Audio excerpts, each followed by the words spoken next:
We're back at the Tower of London, and today we're going in here, which is the Royal Fusiliers Museum. Now, interestingly enough, when people come to the Tower of London, this is probably the most, unvisited area in the Tower of London. But just look at this incredible building. We're going to go inside and have a look at the collection. And when you go in, it's alive with art and also medals and stories of some of the Fusiliers. The Fusiliers Museum represents World War I soldiers of 6 London regiment battalions, the 1st, 2nd, 3rd, 4th, 29th and 30th, which had been attached to the Royal Fusiliers prior to 1908. The museum itself has a really big collection, including 12 Victoria Cross medals worn by the regiment, the uniform and the bearskin of King George V, who was a former Colonel-in-Chief of the regiment, and an equal standard of the 82nd Regiment of the French Line, captured by the Royal Fusiliers during the Napoleonic Wars. The building in which the museum is housed was originally built as officers' quarters. The building still houses the Royal Regiment of Fusiliers Regimental Headquarters and the Officers' Mess, which is used for formal dinners and also for ceremonial occasions. The Royal Regiment of Fusiliers was formed on the 20th of June 1685. When King James II issued a royal warrant to raise an infantry force from the existing Tower of London garrison. The first commanding officer was the Constable of the Tower. The Fusiliers' intended role was to guard the guns at the Tower of London. The force later fought in Belgium and Spain and the American War of Independence. Now, the majority of the Royal Fusiliers moved to Hounslow in 1881 after being based at the Tower for nearly 200 years. Only a small number of people stayed. The regiment returned in 1949 for 11 years. During this time, single soldiers were barracked in the Waterloo block, while married men and their families lived in houses within the tower. After this, the tower became the home of the Royal Fusilier TA Regiment and continues to be the regimental headquarters. Today, garrison duties are undertaken by the Yeoman Warders and a rota made of 3 London district regiments. The Fusilier collection which you're looking at now is established in 1962. Like many regimental museums, the collection was based on an existing regimental property.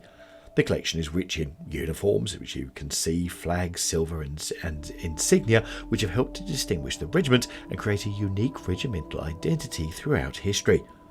The need and the desire of the regiment to keep records has resulted in the museum having a really big collection of photographs, personal letters and also war diaries. Souvenirs taken from vanquished enemies or bought from exotic campaign locations are another part of its strength, which you can see as we're going through. The museum's really proud of its medal collection, which takes 12 of the 20 Royal Fusilier Victoria Crosses.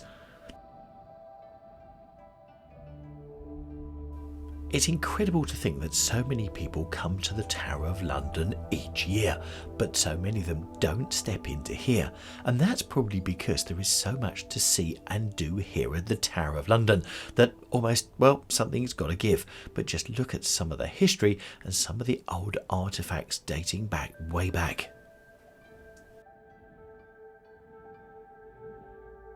So, comprising of a very few small rooms, it's probably a good thing that everyone doesn't come flocking in here after they've been to see the crown jewels, otherwise it would be absolutely packed. But it's incredible to think that, like those snow goggles that you're looking at there with the green, or those pith helmets and some of those medals, they date back from so long ago. So it's probably a good thing that not everyone does come rushing in here. For me, this being the last video in our series of looking at the Tower of London, this is probably one of those underplayed areas, but as I said, represents the volume of traffic that's going through.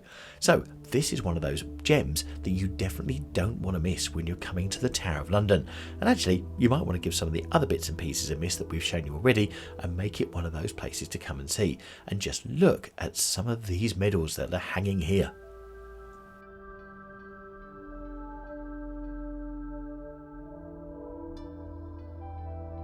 The remarkable thing is you've got all these medals hanging here in this case, and when you go over here you've got the Victoria Crosses that we talked about earlier. Just look at all of these. But then in some of the drawers underneath these display units you've got even more medals to pull out and have a look at.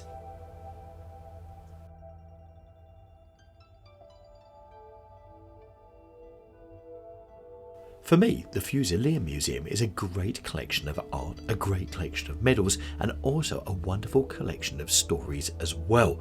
Plus, there is interactivity, so you're not just looking at the things in the case, you've got lots of things you can look and also learn from, different stories, which have been re-recorded by actors now, so they really do bring things to life.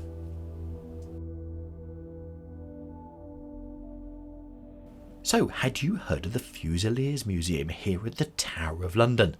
Probably not, but do let us know in the comments down below. And what do you think to the collection that they have to show here? Really hope you've enjoyed the video. Now, one of the places that many people didn't know about was the fact that the Tower of London was used as a palace, and I've put our video covering that up in the top right hand corner. So if you click on that, I'll see you in there. Hope you've enjoyed our collection of Tower of London videos.